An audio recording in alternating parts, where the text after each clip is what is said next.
Februari mwaka huu kiasi cha shilingi bilioni 1.4 kimeweza kukusanywa, lakini pia chanzo hicho cha mapato matumizi yake yamegawanyika katika sehemu tofauti. Sehemu ya kwanza, 10% inakwenda kwenye gawio la serikali. Kwa mnaweza kuona kwamba hiki hakikuwepo kabla ya hapo, lakini sasa kitakwenda kwenye gawio la serikali na kimeanza kwenda kwenye gawio la serikali. Lakini 60% inakwenda kwa wasanii wenyewe kupitia migao ambayo itakuwa ikifanyika, na sasa tunategemea kufanya mgao mkubwa wa tozo hizo ndani ya mwezi huu wa 3 ili kuweza kuwanufaisha wasanii wote, kwa maana ya waandishi, wasanii katika kada zote, wasanii wa kazi za muziki, kazi za filamu, kazi za maandishi, sanaa za ufundi na sanaa za maonyesho. Kwa hiyo hii itakuwa ni kwa mara ya kwanza Tanzania imeweza kutoa mgao huo kwenye hizo kada. Nafikiri wengi tunafahamu migao yote ambayo tukiifanya KOSOTA ilikuwa ni kwenye masuala ya muziki peke yake. Kwa hiyo sasa tunaenda kugusa nyanja zote. Kwa hiyo hiyo ni moja ya mafanikio ambayo yamefanyika. Na mtu anaweza kujiuliza, hivyo ni vifaa gani ambavyo vinatozwa? Pale ambapo kunakuwa na vifaa kama CD, memory cards, ndio hizo tozo zinakusanywa na baadaye ndio tunakuja kuwagawia wadau ambao kazi zao zinakuwa zikitumika. Lakini bado tuko katika hatua ya kuongeza vifaa hivyo, kwa sababu kuna vifaa muhimu kama computers, external drives, printers, simu bado hazijaingia kwenye utaratibu. Nafikiri nimezitaja hizi ili muweze kuelewa ni aina gani ya vifaa ambavyo tunavizungumza. Sisi wote tuliokaa hapa, mara nyingi unaweza kusambaza kitabu, unaweza kusambaza picha, unaweza kusambaza muziki, filamu, lakini yule mwenye ile kazi hanufaiki kwa njia yoyote. Kwa hiyo lengo lake ni kuhakikisha kwamba wasanii wetu na waandishi wetu wananufaika kupitia ubunifu wao ambao wanakuwa wameutekeleza.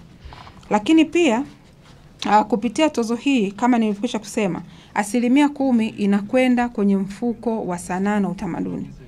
Nafikiri tunafahamu mfuko huu unalenga kuwanufaisha pia hao wasanii. Kwa hiyo tuseme kwamba katika mapato yote yanayokusanywa, 70% zote zinakwenda kwenye mifuko ya wasanii. Na 20% ndio inakwenda KOSOTA kwa ajili ya matumizi mbalimbali ya uendeshaji wa taasisi. Lakini kama nilivyokwisha kusema, mwelekeo wetu ni kwamba hii bilioni 1.4 iliyokusanywa, kwa kuanzia unaweza kaiona kama ni ndogo, lakini kwa upande wa mabadiliko yaliyofanyika ni mkubwa sana, kwa sababu KOSOTA katika mapato yake haikuwahi kukusanya kiwango kikubwa kama hicho katika miaka ya nyuma na wakati wa ugawaji wa miraba. Na sheria itakapobadilishwa tena kwa kuongeza vifaa nilivyovitaja, tunaamini kwamba tutakusanya zaidi, pengine mara 5 ya hiki kiwango ambacho kipo, na itapelekea kuweza kupata mapato zaidi. Lakini pia katika marekebisho ya sheria ya mwaka 2022 niliyokuja kuyasema, kulifanyika pia mgawanyiko wa majukumu ya taasisi katika kuboresha mazingira ya ufanyaji wa biashara.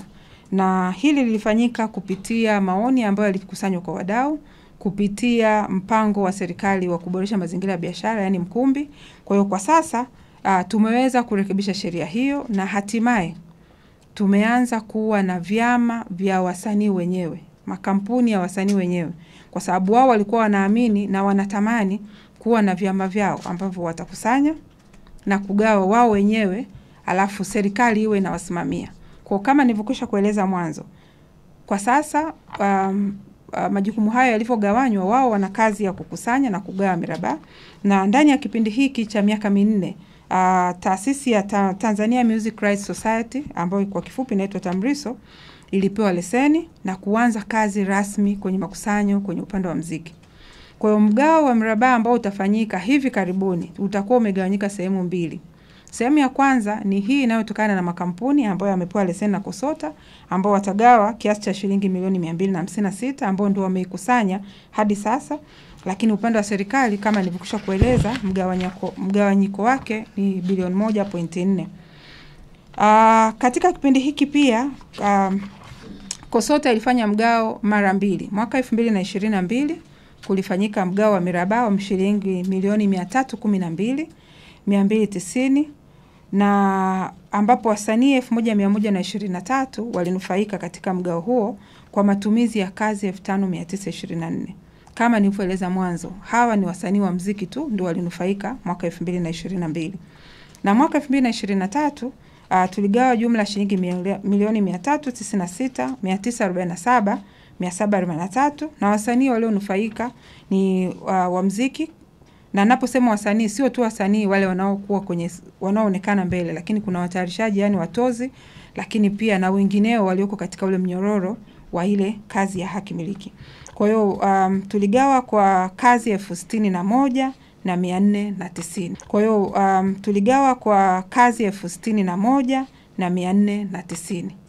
Na hii migao miwili ilikuwa pia ni mabadiliko makubwa yaliyofanyika ndani ya kipindi hiki, kwa sababu kabla ya hapo ni muda mrefu kidogo mgao ulikuwa haujaweza kufanyika kutokana na mapato kuwa ya chini, lakini pia serikali ilikuwa bado haijawezesha taasisi katika masuala ya gharama za kuendesha taasisi.